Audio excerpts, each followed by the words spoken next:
Welcome to the next chapter. I'm Gloria Coppola, your host, and today I have a wonderful guest. Her name is Pat Black-Gould. She is a clinical psychologist, an award-winning author, and a playwright, and she recently published her first children's book. And Pat and I met through Facebook, and we have become very fond of each other's work and built a wonderful relationship. And so when I was kind of scanning through her children's book, it actually brought up some things for me that I remember growing up when I was a little girl, and my parents, you know, they were part of the Holocaust. Well, they weren't part of the Holocaust, but they remember the Holocaust. And I had worked for somebody whose parents were actually in Auschwitz. And so when I was reading this story, not only did it remind me of those that grew up in that era, but it reminded me as well of what is happening in our world and the differences that we're pointing at. So Pat and I seem to have a lot of interesting things in common, and I wanted to bring her on. And her story of Lalka was inspired by a true story of a little girl during the Holocaust. So Pat's short stories, they have appeared in literary magazines and anthologies, and she's also currently working on her first novel with a co-writer. So I'm going to bring her on now so we can get to know her a little bit better, and you can feel her beautiful heart and soul. And then we're going to find out what is this book about and how did it inspire her. Well, hello, Pat. Thank you for coming on today. And thank you for having me here. It's such a pleasure to be here. It is a pleasure to have you. I always enjoy talking to you because you're brilliant, but you're also heart centered, and the two combined are just absolutely beautiful. So, I did peruse your book, and it brought up a lot of things for me with the differences in religion and stuff, and the past of what I've heard of in stories. And I do remember a time, like I was mentioning earlier, working for a doctor whose parents were in Auschwitz. Yeah. And the dad and the mom would always come in and tell me different stories. The dad actually witnessed his own wife and child being shot in front of him. And the only reason he survived being a Jew, as you say in your book, right, was because he was a cobbler and he made the shoes for the generals, but they didn't feed him. He got minimal food. He was telling me how when he came out of Auschwitz, he was, I think, like 90 pounds or something, and was gouging food and then got sick.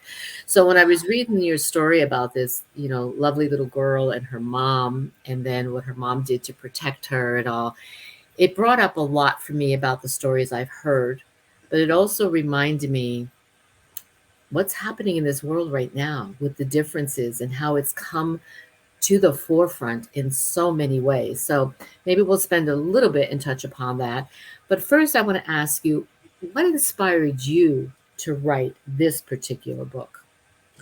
A very, very long time ago, a friend of mine, a rabbi, told me the story about something that happened to a little girl. And, it's a type of thing when you hear something, and as a writer, it stays there. I wasn't ready to do much with it right at the moment, so it sat for a while. And something just said, I have to bring this character to life. I have to tell this story. And it came out first, believe it or not, I was in theater back then. It came out as an acting monologue. Then it came out only a couple of years ago as a short story. And what was really interesting in telling this is it so touched your soul. It touched my soul. It has that ability to do that, and it was published in jewishfiction.net, an online Jewish magazine. And then it won first place in a statewide and then a national competition. Congratulations. And I was just shocked, so I started doing presentations on it, and the discussions that came out, the questions that came out just said, I have to do something more. I have to tell this story. I have to tell what happens, when human beings. I wouldn't necessarily even call it just a children's book. It's not. It's not. I didn't think so. I was kind of confused at first because when I started to get into it, I'm like, this is deep. Wow. This is deep. And that's the interesting thing about it. How do you design a children's book that's meant for all ages? And that's exactly what it is. Mm-hmm. And you can read it at all levels. And it's told by a little 7-year-old girl, the start of it on her Mm-hmm. 7th birthday. Mm-hmm. And it really can be read on all ages. So I felt like I needed to make it for all ages. So I included a study guide for children and I included a study guide for adults. I saw that at the end and the questions that you had in Yeah, there, and I thought yeah, this is really brilliant because at yeah. first, when I opened it up at first, I thought it was just a children's book, and then I'm reading it, I'm like, Mm-mm, no, this is mm-mm. going way deeper. So when I saw at the end that you had questions for children to spark their brain and to understand these issues that are out there, and then the ones for the adults, I was like, this is great. I really enjoyed Yeah, seeing that there because it also yeah, sparked questions in my head. yeah. And this took place in 1939 in Poland, right? I placed it at 1939 Poland. Yes, yes. Mm-hmm. I wanted to capture the beginning of the Holocaust just before the Nazis invaded Poland. I wanted to capture that. I wanted to get that. And I wanted an illustrator who had the ability to capture this too. Yeah, I was going to ask you that in a minute. I wanted to talk a Yeah, little bit more about the story first, yeah. if you don't mind. Okay. Oh, no, no problem. So you heard this story about this young Right. girl. It influenced you to write this book. But do you also have a personal connection with your own lineage and what took place during this time? I Okay. don't personally. But the people that told me the story and some of the origins of the story, um, um, I'm connected to, Mm-hmm. but not me personally, you know. Okay. But the people that, the way I heard some of these stories, this story in particular, just really Really hit for got a to your family that heart. I'm really just honoring, Mm-hmm. you know. And I Um, like the way you had put there's a line in there that will the choice be enough to save her life? Explain that. Yeah, yeah. What does that Um, mean for the people well, out there? What choice does she have to yeah, make? that's the interesting thing. When I wanted a way how I can get the story across, I thought of symbols. And the symbols that came to me was the Star of David and a rosary, two contrasting different symbols. And I thought if I tell the story using these symbols, this little girl had a Star of David from when she was a last gift given to her by her dad before he died. And all of a sudden on her birthday, her mother says, I have to take that from you and I'm going to give you this. And she holds up these crystal beads. And the Lalka's looking at it. I have a pretty necklace. This is pretty, and the mother explains this is not a necklace. This is something I'm going to exchange and take from you, which Lalka didn't want, nor did she understand. But it Mm, was the mother's introduction to moving the child into a different religious world as part to save her life, mm-hmm. you know and that was the start of those symbols. And those symbols, the girl is brought to the mother sacrament, makes the biggest sacrifice and sends the child to a convent Mm-hmm. and puts her in the hands of Sister Teresa, you know and she learns Catholic prayer. She learns this, and her mother visits her a little while, then stops visiting. And on one day, the nun comes up to the classroom, and she thinks that the mother's going to be there, and she goes in the room and she faces Nazis. Yeah, The yeah. little girl, Well, and don't that give was a away the whole tough. story. I won't give Don't anything give more away the whole away. story. But the symbols become very So, important, and the yeah, and last this. statements in the Mm-hmm. book Mm-hmm. is where leads to a discussion.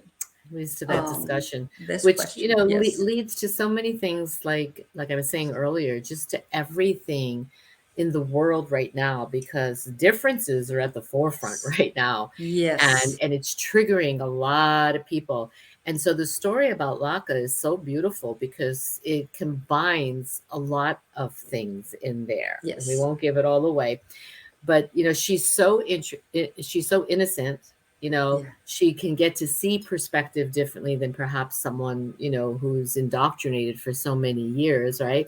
yeah, But I appreciated the way you put the story together, the way it can relate not only to a great story for children about differences, but also for us adults to really take a hard yes. look at what we're doing even currently. Don't you agree?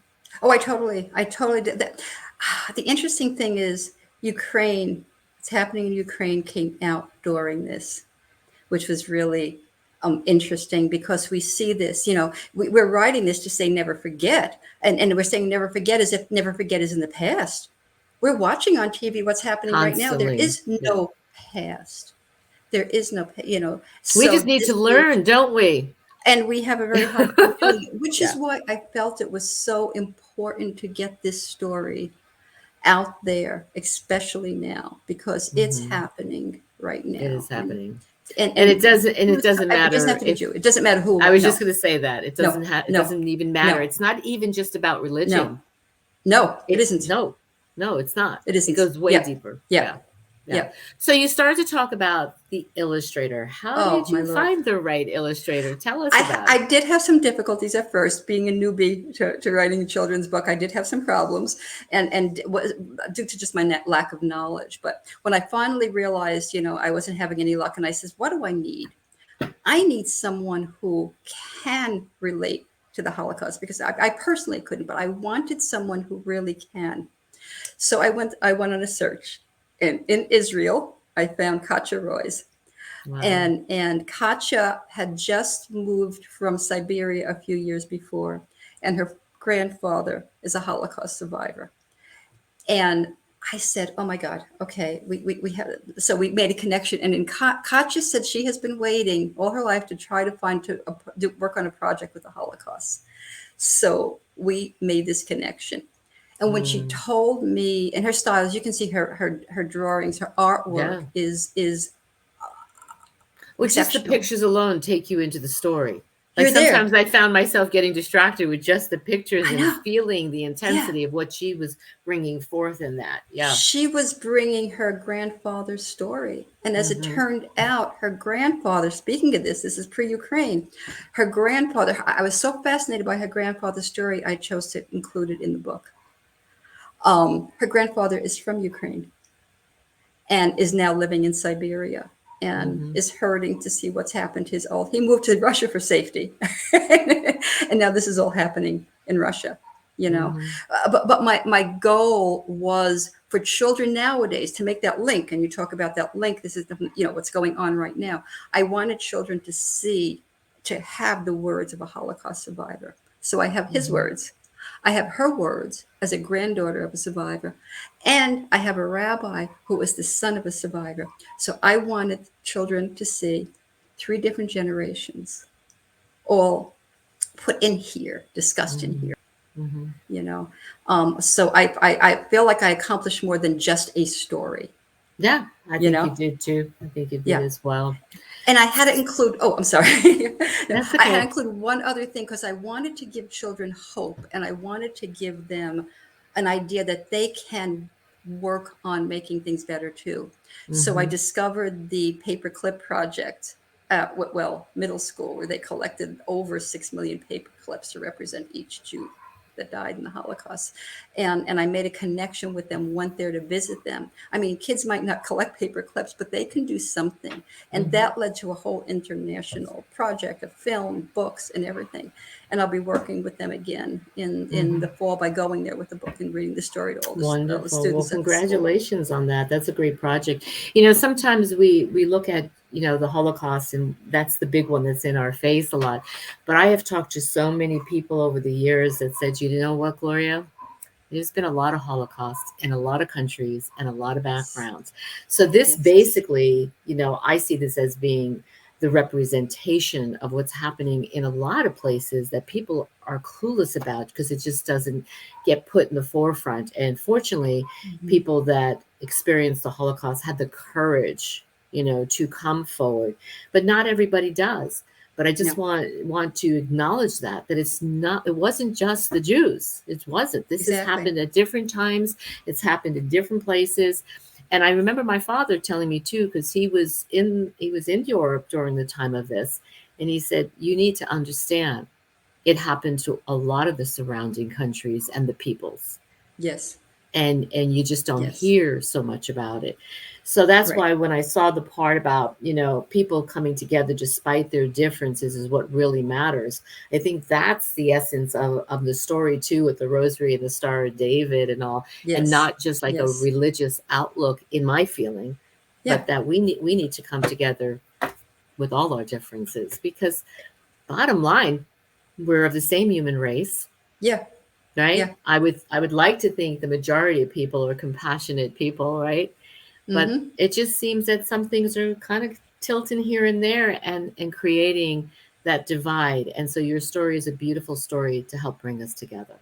Thank you. That's why I had Teresa say, Sister Teresa say that line. You know, what Hmm. unites us is more powerful, really, than what divides us. You know, Exactly. and that connection is so important. And if we could just remember that, I think that's perfect. I was going to say, what would you like to leave the audience with? But I think that's perfect. That connection is very important. there's the message. Yeah.